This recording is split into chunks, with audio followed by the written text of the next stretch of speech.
6月28日在华盛顿召开的国际宗教自由大会，为穆斯林世界和国际社会提高中共对维吾尔人进行宗教及种族灭绝和各种破坏的认识提供了平台。世界维吾尔代表大会主席、维吾尔人权项目主席和维吾尔运动主席出席了会议。美国前宗教自由大使、人权与正义基金会主席一致强调，维吾尔人一直在受到中共的系统性压迫和种族灭绝。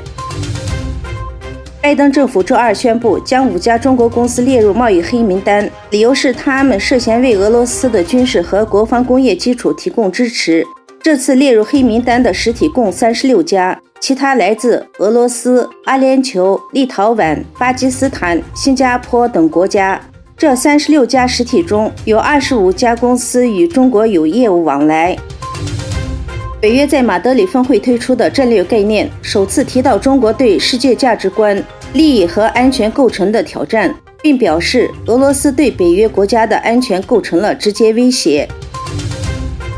英国外交大臣表示，俄乌战争显示各国应及早支援潜在被侵略方，不可一厢情愿地期待局势不会恶化。此教训也适用于英国与盟友对台湾的态度。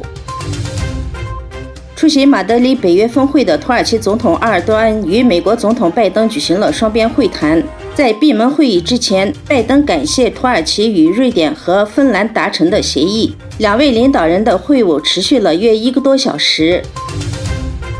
哈萨克斯坦总统托卡耶夫在土库曼斯坦举行的第6届里海峰会上发表讲话时强调，希望5国共享的里海永远是和睦之海、合作之海、友谊之海。北大西洋公约组织领导人决定邀请瑞典和芬兰加入联盟，并同意签署入盟协议。